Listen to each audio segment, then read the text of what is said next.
The 14th year of Chenghua. Chapter 91. A chance encounter with a lady. After sighting Suizhou, Meng Xi rushed up to greet him. "Sir Sui. Are you heading out of the city?" "No. I'm just looking around," Suizhou answered indifferently. Not bothered by his cold attitude, the other continued to beam. "How about I show you around? This humble official happens to be on patrol duty today, and as a local, I'm quite familiar with the area." "All right." Meng Xi's smile became all the more courteous. "Where would you like to begin, Sir Sui?" Suizhou shook his head. "I'm not familiar with anywhere here." "Go where you will." "How about here, then?" "This is the southern gate. Go west and there's the south monastery. Go east, and there's the armory plus training grounds. What's up ahead?" "Heading straight, there's a drum tower and shrine to Lord Guan, which is overflowing with incense. I'm not sure which year it originated from, but there's a rumor that Lord Guan once manifested there. All scholars seeking merits go there to burn incense. Since today is the 15th, there must be a lot of people there. Shall we head towards the south monastery?" "Sure." Suizhou's words were scant. About 90% of people would get bored being with him, but fortunately, Meng Xi had quick lips. Even if Suizhou didn't say a thing, he could talk non-stop for the lesser half of a day. "There's a shrine to the city god near the training grounds that gets a lot of incense, too. Purportedly, those seeking wealth or peace won't go to Lord Guan's shrine but to the city god's shrine. Though, it's strange to say that despite there clearly being a shrine to flourishing literature, those scholars do not pay respects to the star of literary feats but go pay respects to Lord Guan. Wouldn't you say that's odd?" Suizhou hadn't been hearing substance he wanted to in a long time, so he was forced to speak up, reining back the topic that had run off like a feral, out-of-control horse. "Datong has 4 gates." Meng Xi let out an ah. Yes. Our Datong city has 4 towers, 1 in each corner. A city like a feng huang spreading its wings." "Why do you say that?" Seeing that he appeared to be a little interested, Meng Xi cleared his throat. "There are 4 major gates in each cardinal direction of the city.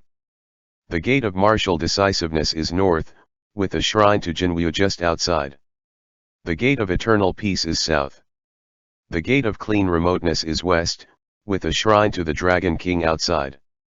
The gate of serene yang is the nexus of entries and exits. When you entered the city earlier, you came in through the east. If you want to pass through to the south, it would be a bit more convenient to take the southern gate." A feng huang spreading its wings refers to Datong city's overall shape. It was built back when Prince Zhongshan was garrisoned here, by orders of the great ancestor. It's secure in the details, but in recent years, the Tartars coming and going messed this place up into not resembling that at all. It was rebuilt to its current state after Mr. Commandant arrived. The Prince Zhongshan he spoke of was Suda. Ever since the founding of the Ming Dynasty, on account of the frequent confrontations that Datong had with foreign northerners, which was along the Great Wall, had turned into Shaanxi's first line of defense, its position beyond important. After hearing his introduction, Suizhou asked, following the letters confiscated from those spies, "Did you ever close all the gates to conduct an investigation?" Meng Xi was clever. Upon hearing this, he promptly replied, "We did, but no matter which gate is closed, the amount cannot exceed 2 days.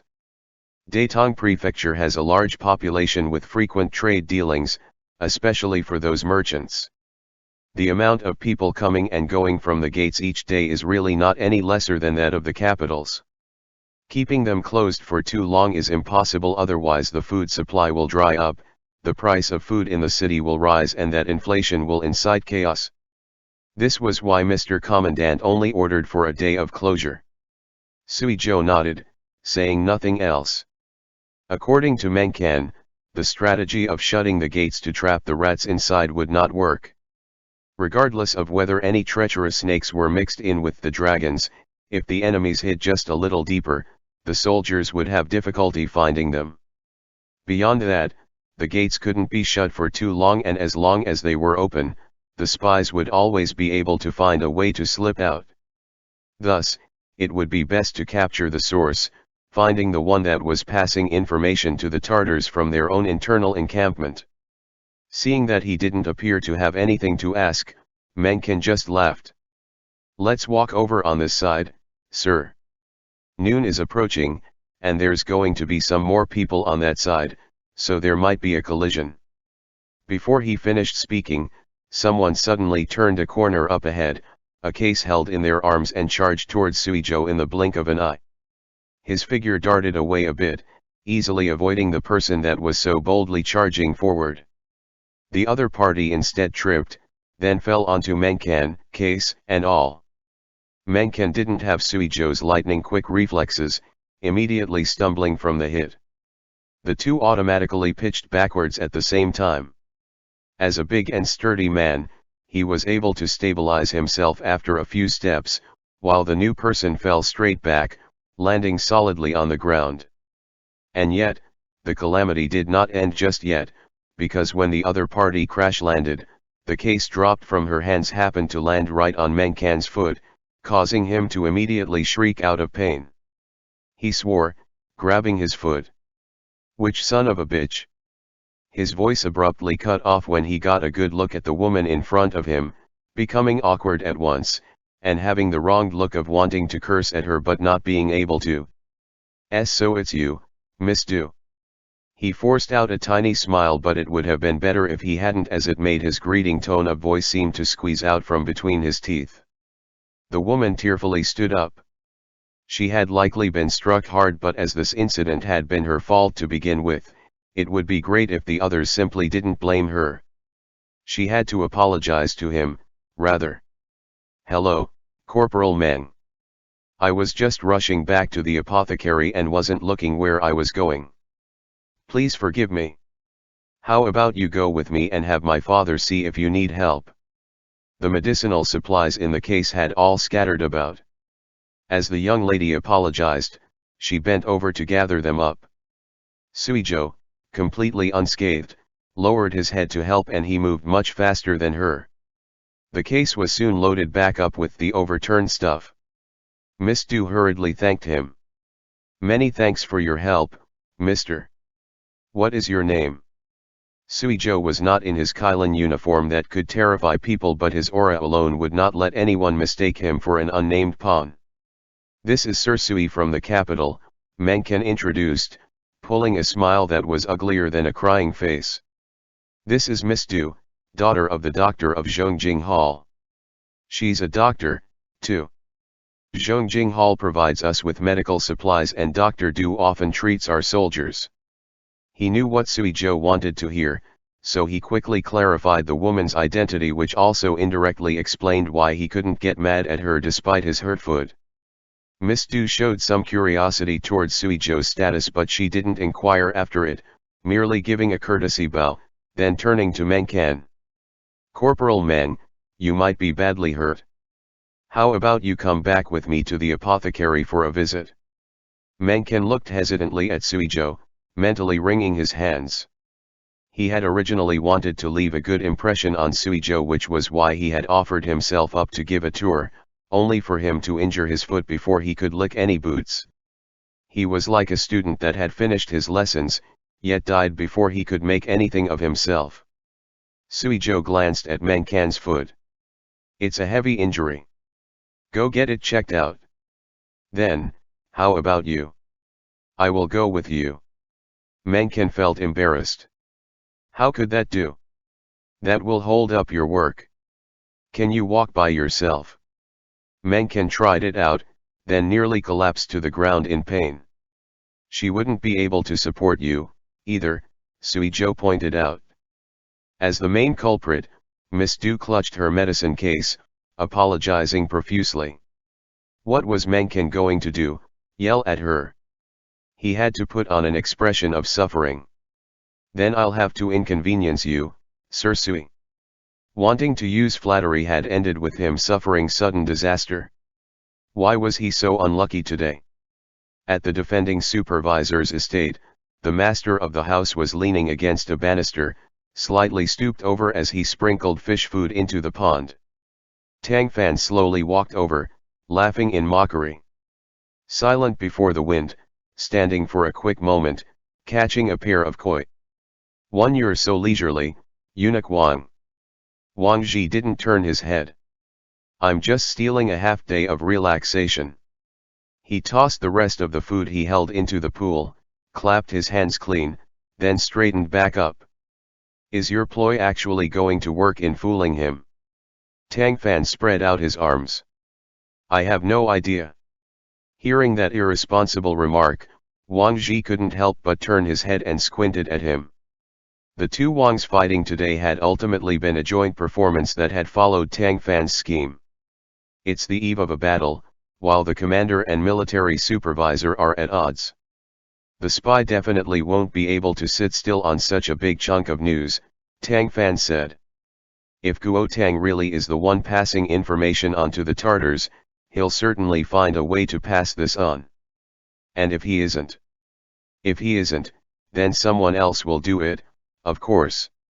Whoever has bizarre movements at that time will be whoever is most suspicious. Did you inform anyone about the details of your fight with Wang Yu? No. I didn't even tell Ding Rong. Tang Fan smiled. That's good. We've thrown out the bait. It's up to whoever can't wait to jump out and get it. Wang Ji creased his brow. How long do we need to fake it? Not for long.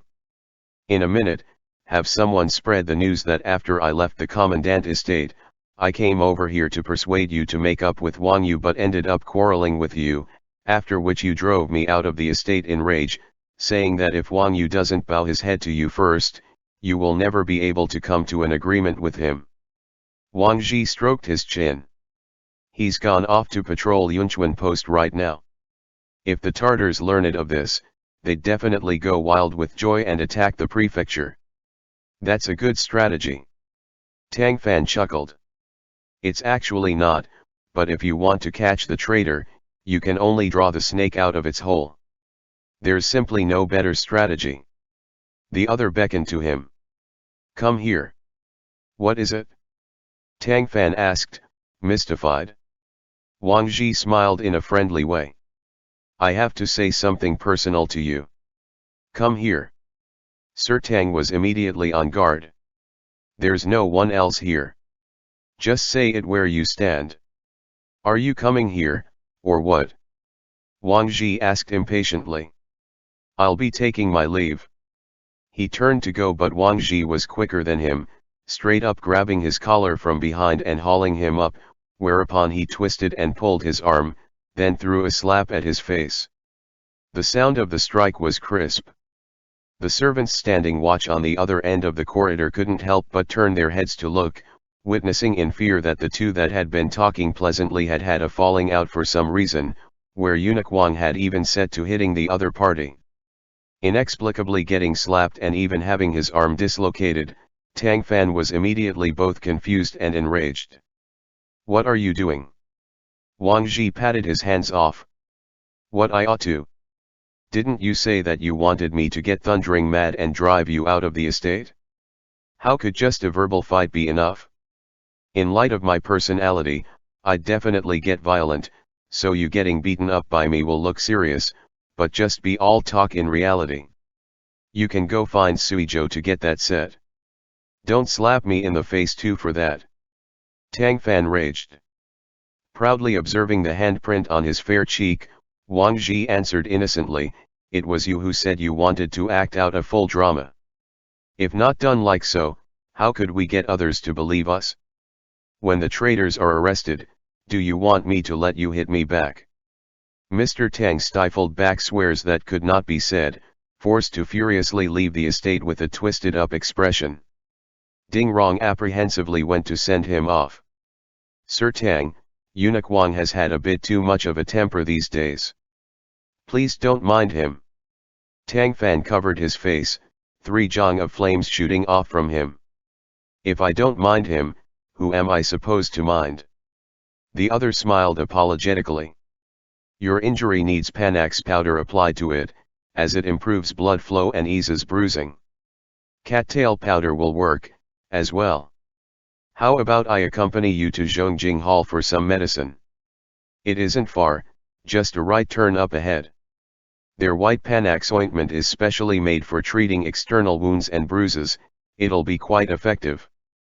Effective, my ass, the ever-refined Mr. Tang said in a rare instance of profanity, then walked right out with a flick of his sleeves. After returning to his senses, Ding Rong rushed over to find Wang Ji. Gods, by all my ancestors, why did you hit Sir Tang? This is what? You've been alongside me for how long, yet you panic when any little thing happens? What'll you do when there's something big? Wang Ji tisked. But, isn't he on good terms with you? Ding Rong's face was pained. Won't beating him up just make him go to Guo Tang's side? Wang Ji sneered. So what if I hit him? He's an insignificant left metropolitan censor that delusionally urged me to reconcile with Wang Yu. I gave him a little bit of face before, so he takes himself to somebody of note? If he wants to go take refuge in Guo Tang, let him. I don't need anyone to help me. But the Jinyue envoy supports him. This lowly one can apologize to Sir Tang on your behalf. Ding Rong pleaded. The Jinyue envoy isn't shit. You're not going. You can't go right now, at least. If I've just hit him and you go off to apologize, where will I put my image? Wang Ji shot him a look. Ding Rong understood implicitly. Then, I will wait until evening to go directly to the post house and apologize to him. As you will. Wang Ji huffed from his nose, then left in a whirl. Back to Suizhou's side, Miss Du brought them to Zhongjing Hall, then found a physician that specialized in bone setting to check over Meng Can's foot. She also asked Suizhou to have a seat nearby and personally steeped tea for the two of them. The main hall of Zhongjing Hall was large, almost equivalent in size to all three of the shops neighboring it. Even so, there were still many patients queued up, some standing before the cabinets in wait for medicine. It was bustling and lively with clamor. As the statuses of these two were different, and Miss Du had been the one to injure Meng Can's foot, they were able to rest in the back hall. The instant they entered, they noticed how much quieter it was. The doctor told Meng Can to take off his shoe and sock, then felt around. Thankfully, there's no broken bones, but some joints are misaligned. You'll have to put medicine on them, and not put pressure on them for the meanwhile.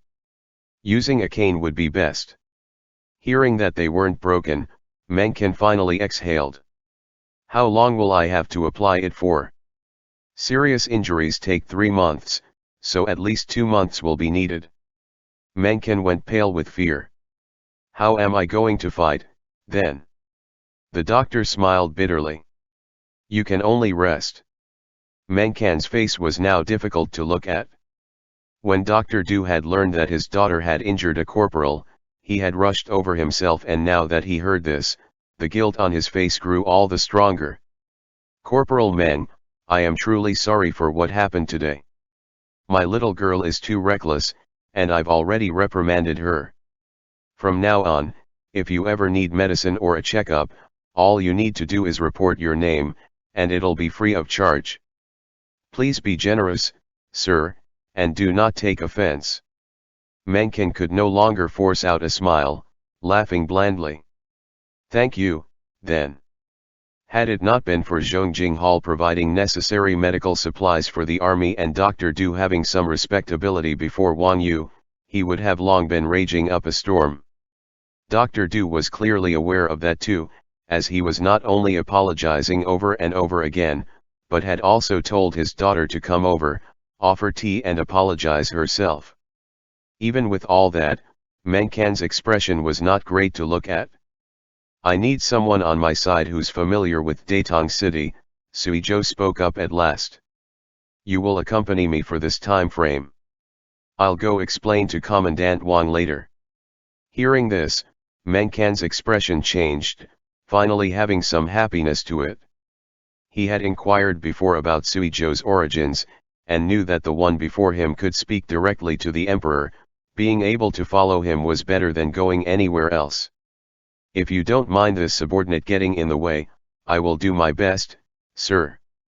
The contrast between his expression before and after was way too strong, to the point that the father-daughter duo, and even the doctor that had examined Meng Can's foot, couldn't help but look a little longer at Suizhou.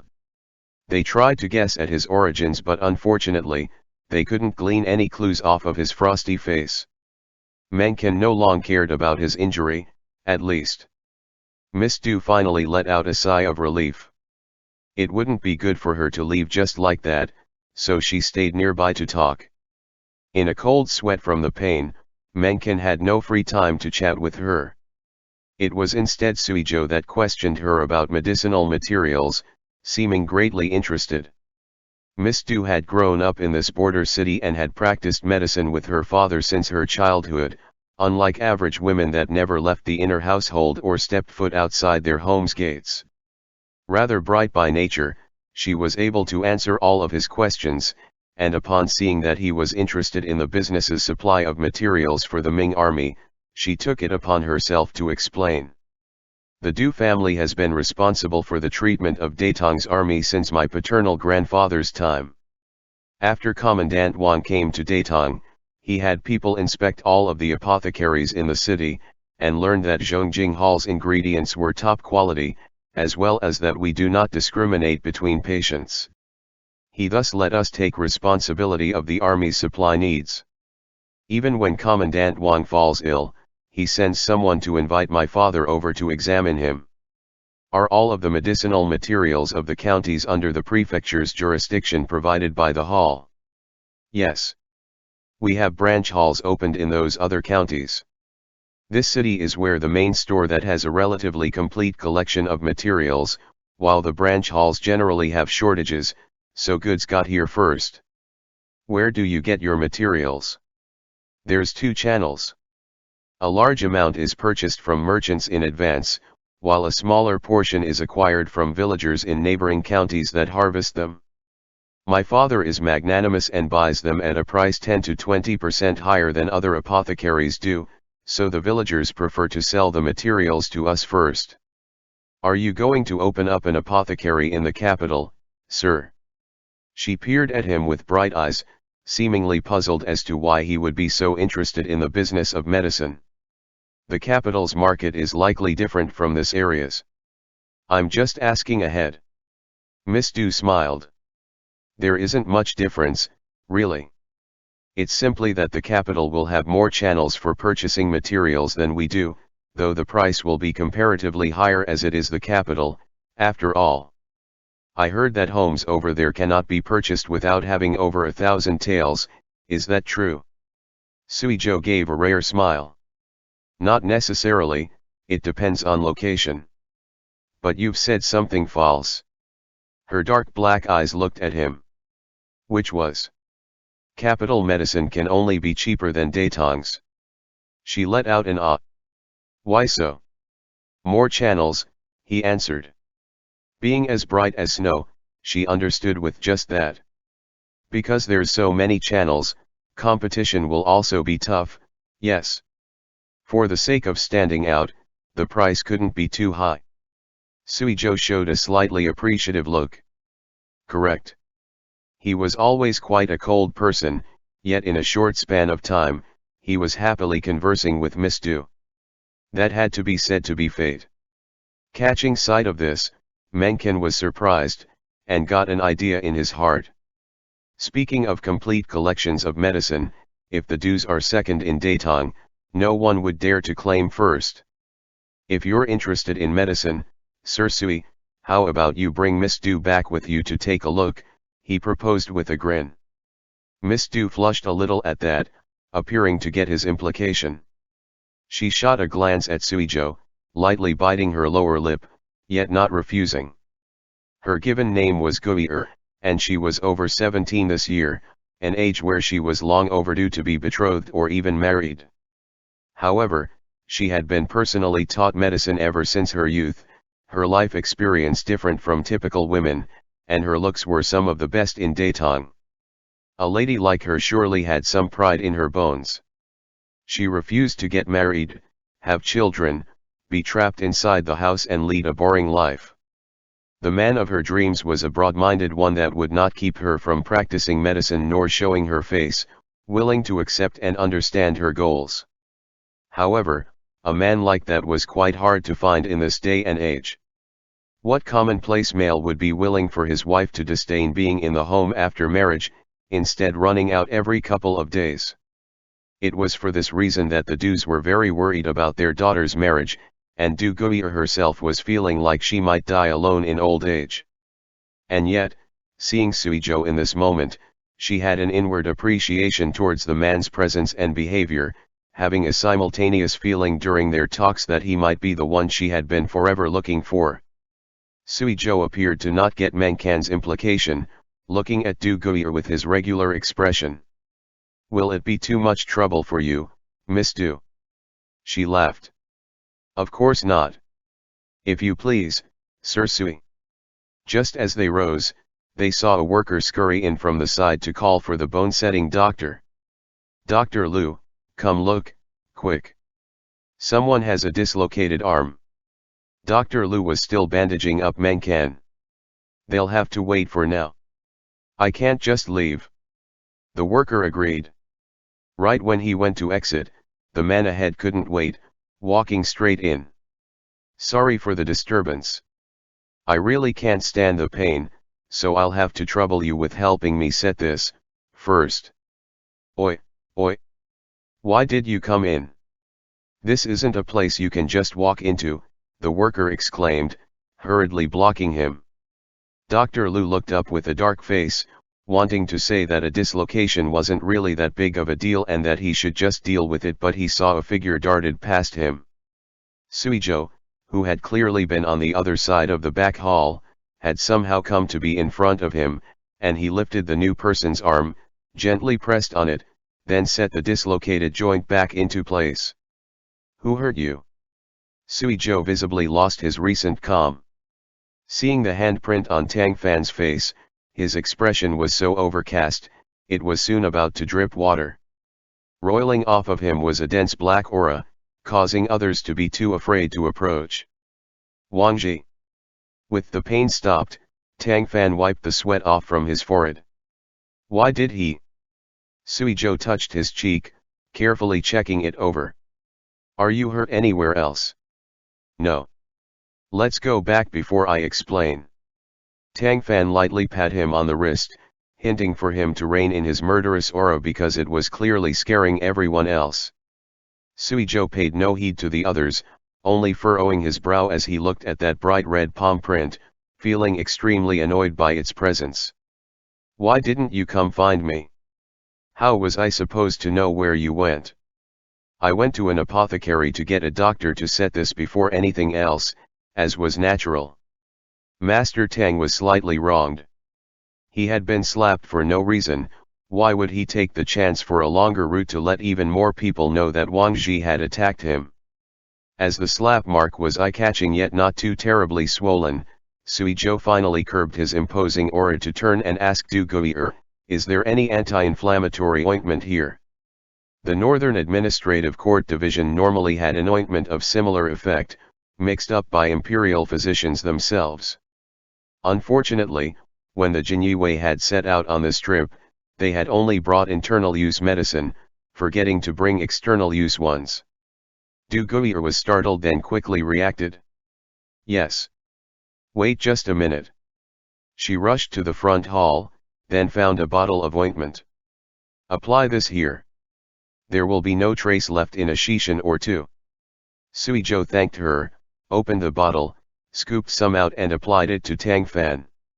Dr. Liu was taken aback watching this, thinking to himself, "Miss, you really don't know the cost of rice and firewood when you're not in charge of the finances. How could you have given away the best ointment our store has so easily?"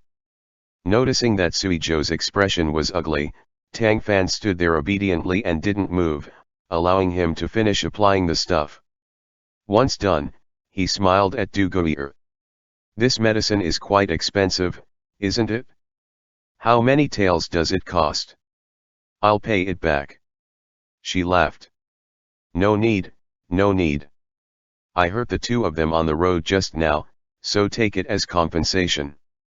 Tang Fan wanted to say something else, only to witness Suizhou say right to do Gui'er, we will leave for today and come back tomorrow. He then looked towards Meng Can, preventing him from having to get up. Get your medicine. You'll be able to find Peng Qi at the post house later. Take care, sirs. This subordinate cannot see you off farther, Meng Can had to answer. After the two hurried out of the pharmacy, their figures gone without a trace, Meng Can reluctantly took back his line of sight. Though, turning his head back, he couldn't help but laugh. He wasn't the only one that had suffered something, it seemed. Despite their aims being different, he lightly coughed upon seeing Du Guiyer's frustrated look. Miss Du. She turned to look at him. I heard that Sir Sui has not yet taken a wife, he went on with a grin. Her cheeks speedily dyed the pigment of rouge. She really wanted to answer that with a what does that have to do with me, but when she spoke, it somehow changed to, he isn't that young, right? Why hasn't he yet? I'm not sure, but I've heard that people in the capital marry a little later. He's gotten such a high and powerful rank at a young age, that it's possible that he's overlooked major life events due to how busy he was. What is his status, really? He's the commander of the Northern Administrative Court Division in the Jinyue and was bestowed the title of Count Dingen by the Emperor. Expectedly startled by those two titles, she hesitantly asked, is he an imperial relative? I heard that the title was bestowed due to his merits. She had believed Suizhou to be quite mysterious to begin with, but now, the man's image in her mind was floating further and further away. That originally sweet little thought of hers was suppressed to the bottom of her heart. So, he was that powerful. Such a lament faintly appeared in her mind. It was unknown whether it was a thought of joy, or loss. Meng Can couldn't comprehend the woman's thoughts, still enthusiastically detailing things to her. I asked after this before. He's a relative of the current Empress Dowager, and the Emperor deeply relies on him. If you're interested, Miss Du, how about I help with asking around for you? As was claimed, a woman that pursued a man would need a layer of partitioning cotton, and the female party was clearly interested. The Du family had countless branches of apothecaries opened in Datong, making them rich, while their miss was both talented and pretty, everything about her outstanding. If this marriage could be tied, that would be a great event for both parties, while Meng Can's relationship with Suizhou would get better due to being the matchmaker. It was because of that notion that he was so energetically being a wingman. However, Miss Du, who had formerly had quite good feelings towards Suizhou, turned indifferent upon hearing that. She told Dr. Lu to help Meng Can with the medicine, then left. I was trying to help your miss build a bridge, is it that she's shy? Meng Can asked, his head filled with fog. Dr. Lu was an old hat, glancing at him. Maybe she thinks that the traits you described are too good, and she isn't worthy of them, he answered leisurely. Meanwhile, Suizhou brought Tang Fan back to his room in the post house, shut the door, then looked him up and down to carefully check him over. Only after verifying that there was nothing majorly wrong did he stay his hand and ask after the current situation, cold-faced. Tang Fan allowed his messing about, unsure of how to react, while he gave a full explanation. This way, even though I had some superficial pain, its effect will be really great. In all likelihood, by tomorrow, there will be news that the Wangs are at odds, and I got beaten up after trying to persuade them to make peace. Suizhou said nothing, merely rubbing the other's struck face with a gentle hand. The ointment had since penetrated into the skin, leaving no stickiness behind. Tang Fan only felt a slight tickle from being touched by his lightly used fingers. He couldn't resist grabbing his hand with a smile. I'm all right. This debt will be written down and would be followed up with him later. I'm not even angry anymore, so don't you be. I will find him to settle that debt, Suizhou said with a nod. Don't eat at the post house tonight. I asked Meng Can, there are some good restaurants in the city. I'll bring you to try them out. Tang Fan laughed aloud. Are you taking me for a child that needs coaxing? Sui Zhou took out the ointment, placed it in a trunk, and shot him a casual look, his implication being, if I don't coax you, then who would I? One is famed for pea noodles and smoked chicken, the other is an expert at making mutton bit noodles. They apparently have fresh roasted mutton every single day. Which one do you want to go to? Why not both? Sir Tang's eyes shone as he nearly drooled. Sui Zhou wanted to laugh, thinking to himself, didn't you say that you aren't a child? Later on, the two went to both of the restaurants, and tried everything that they felt like. Sui Zhou ended up fine while Tang Fan stuffed himself into having a round belly, ending up swaying thrice for every step he took, slowly walking back. He didn't go to sleep until midnight, resulting in him being exempt from breakfast the next day. Him getting slapped had not been for nothing. The next day, the news that he had dropped by to speak for peace only to instead get violently beaten up by Wang Ji, with even his arm getting dislocated, had already spread. Everyone knew that Wang Ji and Wang Yu had a falling out, where even Censor Tang, who had just arrived from the capital, had been swept into it. Eunuch Wang was even more domineering than before, making it quite clear that the Datong commandant was unimportant to him, and compelling Wang Yu to run off to Yunchuan post to temporarily wait things out. No one doubted the authenticity of this rumor, because Wang Ji and Wang Yu's quarrel had been personally witnessed by Guo Tang, while Tang Fan, in his sorry state, had left Wang Ji's home and run all the way to an apothecary to get his arm popped back into place. Not only had the whole Wang household seen it, but half of the people of the city had seen it. Reportedly, after Wang Ji had struck Tang Fan, for the sake of face and affectations, he had to send Ding Rong to the post house with generous gifts to apologize to Tang Fan. The former had then been thrown out of the post house along with said gifts, forced to leave in dejection. That particular part was especially liked, everyone believing in it. News of discord at the top tier quickly spread throughout Datong's officialdom. Many were watching to see where this conflict was headed, and there was no lack of people beginning to frequently get into contact with Guo Tang in secret. At the same exact time, there was another piece of information that was silently diffusing. When Wang Yu left Datong, he had brought half of the city's military forces off to Yunchuan post. In other words, under Datong Prefecture's jurisdiction, only Datong and Huiran's forces were the most fragile. However, Tang Fan was completely unconcerned about the direction of these rumors. He had eaten too much last night, and had thus slept in quite late. Only when the sun was high in the sky did he get out from under the covers, freshen up and eat. When the server of the post house brought the meal in, Tang Fan asked, "Is Sir Sui up?" "Yes. He left early this morning." "Did he say where to?" "Yes. He said he was going to Zhongjing Hall." Tang Fan was startled. End chapter.